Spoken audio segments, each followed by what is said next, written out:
அதில் சூர்யாவுடைய அந்த அசாத்தியம் அவருடைய எஃபர்ட்ஸ், டெடிகேஷன் அண்ட் போய் வெயிலில் போய் 8 மணி நேரம் நிற்கணும், கருத்து போகணுன்னா கூட ஒரு நிமிஷம் கூட அசராமல் போய் நின்று அந்த ரோலுக்கு வேண்டி பண்ணி, அப்புறம் அந்த குரல் வந்து கொஞ்சம் உடையணும்னா அதுக்கு அவ்வளோ பிரயத்தனப்பட்டு பண்ணி, அதெல்லாம் ஒரு பெரிய அனுபவம் தான் எங்களுக்கு.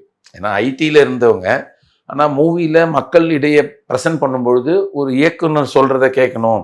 இப்போ நாங்களாம் அம்மா அப்பா சொல்கிறதே கேட்க மாட்டோம் இல்லையா ஜென்ரலாகவே. அப்போது வெளியிலேருந்து வந்து ஒரு இயக்குனர் என்னதான் உருவாக்குறாருன்னா கூட ஒரு பெரிய வீடு ஹீரோவோட பையன் சிவகுமார் சாருடைய ஒரு மார்க்கண்டேயர் அவரோட பையன், ஆனால் அவர் ரொம்ப எளிமையாக ரொம்ப கடின உழைப்பு, அதுதான் அவருக்கு இந்த ஒரு பெரிய இடத்த கொண்டு வந்து சேர்த்துருக்கு.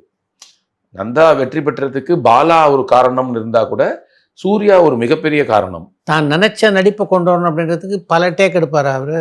ஆமாமா, அஃப்கோர்ஸ் நிறைய இருக்கும். சில சமயம் இப்ப வேண்டாம் அப்படின்னு சொல்லிட்டு போயிடுவாரு. பட் ஆனா எப்பயுமே பங்க்சுவல், அதாவது அந்த ஷூட்டிங் ஸ்பாட்டுக்கு கரெக்டா வந்துடுறது. அவருடைய வழி, அவருடைய மொழி அது வர வரைக்கும் அவர் விடமாட்டாரு.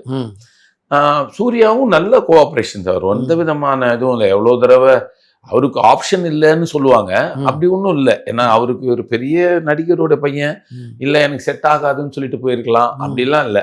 எவ்வளோ டேக்னா அசராம நடிப்பார், அசராம நடிச்சு லேட் இந்த நைட் கூட போகும், அதெல்லாம் கூட இது பண்ணி. அதுவும் அந்த கிளைமேக்ஸ்லாம் பார்த்தீங்கன்னா எவ்வளோ நாள் போச்சு அந்த கிளைமேக்ஸ், கடைசி இதில் பண்ணுறது. அவருக்கு அந்த ஃபீல் வர வரைக்கும் he would not give up. அதுக்கு இவரும் கோஆப்ரேட் பண்ணாரு. அதெல்லாம் எனக்கு ரொம்ப அதிசயமா இருந்தது.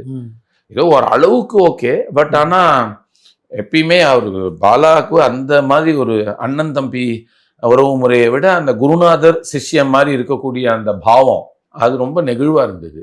அதான் காரணம், அது அவ்வளோ குவாலிட்டியாக அந்த படம் வெளி வந்ததுக்கு முக்கியமான காரணம் அவங்க 2 பேர் தான்.